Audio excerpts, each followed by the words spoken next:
एक ऐसे महान संत का जयंती है जिसको हम प्रकाश पर्व के रूप में मनाते हैं, जिनको हम संत शिरोमणि कहते हैं।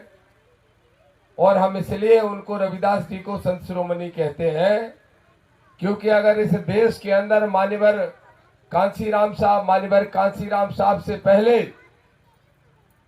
या उनके साथ पेरियार साहब और पेरियार साहब से पहले चाहे साहू जी महाराज हो, चाहे महात्मा ज्योतिबा फुले हो और चाहे हमारे माई बाप बाबा साहब डॉक्टर अंबेडकर हो, अगर वो किसी लड़ाई को लड़े हैं तो पाखंड और आडंबर को खत्म करने की लड़ाई संत रविदास और संत कबीर ने ही शुरू की थी, जिसको उन्होंने आगे बढ़ाने का काम किया है।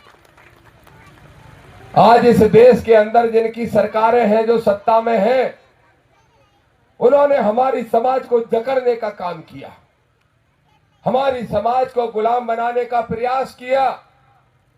लेकिन अगर कोई सुरक्षा कवच बन के खड़ा है तो वो हमारे बाबा साहब के द्वारा दिया हुआ हमारा संविधान है, जो हमें आजाद रखता है, हमें हक और अधिकार देने का काम करता है। संत रविदास जी ने कहा, जैसा अनिल भाई बता रहे थे कि जात जात में जात है। ये बात बिल्कुल सही है कि जात जात में जात है, लेकिन वो जो अगली लाइन है, जात अगर जाए भी तो कैसे जाए। और मैं तो ये कहता हूं कि नहीं जाए जात।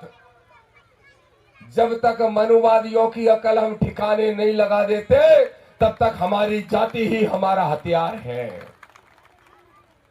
और इसलिए हथियार है ये मनुवादी जो कभी हमें अपने जूते के नीचे रखना पसंद करते थे, वो मनुवादी मजबूरी में ही सही, लेकिन कहने लगे, आओ हेरवार साहब, आओ जाटव साहब, आओ महार साहब, आओ जांगड़ा साहब, कहने लगे कि नहीं कहने लगे।